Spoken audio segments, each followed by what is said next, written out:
Definitely نعت خوان احباب کے لیے ایک اچھا سفر ہوتا ہے. اس کی وجہ وہاں پہ غیر مسلم اکثریت ہے, وہاں پہ دین کی دعوت کا کام آپ لے کر جاتے ہیں. وہاں پہ پرانے سفروں کی کارگزاری تبلیغی جماعت والے کہا کرتے ہیں, کارگزاری سنا دیں, اور جو آپ کا نیکسٹ سفر ہے اس پر آپ کے خیالات. پروفیسر صاحب, اس سے پہلے میرا ایک سفر ہو چکا ہے برطانیہ کا, یو کے کا, اور کریڈٹ گوز ٹو سید عزیز الرحمان شاہ صاحب جو ہماری جماعت کے صدر ہیں, ماشاءاللہ, ان کو یہ کریڈٹ جاتا ہے.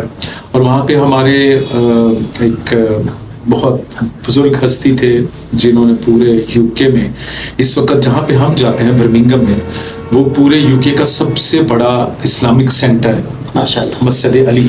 اور اس کی خوبصورتی یہ ہے کہ اس کا افتتاح شیخ سدیس نے اپنے ہاتھوں سے کیا. سبحان اللہ. اور ہمارے بزرگ جو تھے وہ قاری تصور الحق مدنی صاحب نبر اللہ مرکز, اللہ تعالیٰ ان کو بریک رحمت فرمائے, بہت بہت بڑی شخصیت تھی. اور پاکستان کے جتنے بھی علماء اکرام اور نعت خوان حضرات جاتے ہیں وہاں پہ تو ان کی وہی دیکھ بھال کرتے تھے.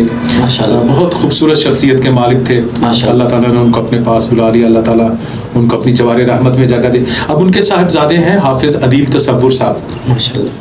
پورے یو کے میں سب سے بڑی کانفرنس حافظ عدیل تصور صاحب کرواتے ہیں. سبحان اللہ. اور نوجوان ہیں لیکن بہت باصلاحیت, اور ان کی آبزرویشن بہت اچھی ہے. ان کی گفتگو کا معیار جو ہے وہ عام لوگوں سے بہت ہٹ کے ہے. تو ان کو سمجھ ہے کہ کس کو جو ہے نا وہ عوام, یہاں کی یو کے کی عوام سننا چاہتی ہے اور کس کو بلانا چاہیے. تو یہ ان کے والد کی طرف سے ان کو یہ بدیعت ہوا. سید عزیز الرحمان شاہ صاحب چونکہ ان کے رائٹ ہینڈ ہے, تو حافظ عدیل صاحب نے, چونکہ ان کے والد نے مجھ سے وعدہ کیا ہوا تھا کہ میں آپ کو ضرور بلاؤں گا ایک دفعہ, تو لاسٹ سپٹمبر میں گیا یو کے, اور بہت شاندار پروگرام ہوئے. بلکہ میں ایک سند کے طور پر حضرت مولانا انیس بلگرامی صاحب ہیں بھارت سے, تو انہوں نے چند لفظ کہے. انہوں نے کہا جی پروفیسر صاحب آپ نے محافل نعت کا ماحول تبدیل کر دیا ہے. کیا بات ہے, یہ میرے لیے بہت بڑی بات تھی. حافظ عدیل تصور صاحب بھی قبلہ تشریف فرما تھے, سید عزیز الرحمان شاہ صاحب بھی تشریف فرما تھے. تو مجھے بہت دلی اطمینان خوشی ہوئی کہ الحمدللہ لوگوں نے مجھے ایکسیپٹ کیا. اس دفعہ پھر انہوں نے, حافظ عدیل تصور صاحب نے مجھے حکم دیا کہ آپ نے یہ رمضان بھی ہمارے ساتھ جو ہے گزارنا ہے. ابھی انشاءاللہ کچھ دنوں میں یو کے واپس آؤں گا. اور دورہ تبلیغی ہوتا ہے, ایسے ہی سفر جو ہے نا, تاکہ لوگوں تک وہ پازیٹیو ایٹیٹیوڈ پہنچ سکے جو ہم ایکچوئل پہنچانا چاہتے ہیں. امر بالمعروف و نہی عن المنکر. جی بالکل, خود اچھے کام کرو, اوروں کو بھی دعوت دو. بالکل ایسے. اور وہاں پہ لوگوں میں تشنگی زیادہ ہے, مطلب, اور ان میں ایبزارب کرنے کی صلاحیت بھی زیادہ ہے. میں یہ سمجھتا ہوں نا کہ دیکھیں لوگ کیوں چاہتے ہیں. اب جیسے میں بات کر رہا تھا ایک پروگرام میں, ڈائریکٹر یونائٹیڈ ایجوکیشن اکیڈمی کے تھے, ان سے میں کہہ رہا تھا کہ لوگ سعد حسین رضی صاحب سے یا ان کے والد محترم خادم حسین رضی صاحب سے کیوں محبت کرتے ہیں, کیونکہ ان کا کام میں اخلاص تھا. صحیح.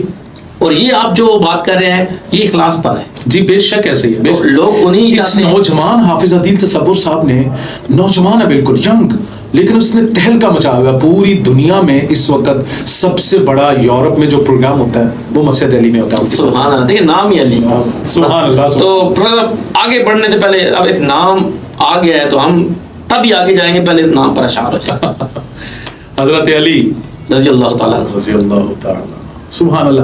اسلام میں جو مولا علی کو مقام حاصل ہے نا جی, وہ بھی اس کی اپنی ایک اٹھان ہے. ایگزیکٹلی 100% اس کی اپنی ایک اٹھان ہے. میں طرز میں سناؤں آپ کو یا جس طرح آپ جو ہے نا وہ, میں تحت لفظ میں آپ کو سنا دیتا ہوں کہ منظر فضائے دہر میں سارا علی کا ہے. پیر نصیر الدین نصیر. جس سے منظر فضائے دہر میں سارا علی کا ہے, جس سمت دیکھتا ہوں نظارہ علی کا ہے. جس سمت دیکھتا ہوں نظارہ علی کا ہے. نظارہ علی کا ہے. مرحب دو نیم ہے سر خیبر پڑا ہوا.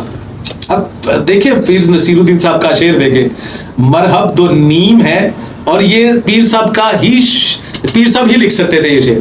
مرحب دو نیم ہے سر خیبر پڑا ہوا, اٹھنے کا اب نہیں کہ یہ مارا علی کا ہے. علی علی اٹھنے کا اب نہیں یہ مارا علی کا ہے کہ یہ مارا علی کا ہے. بسم اللہ. علی نے بھوترابات علی نے لاجوابات علی دا نام چوڑا بھی نبی والے ثوابات. سبحان اللہ سبحان ترنم میں جی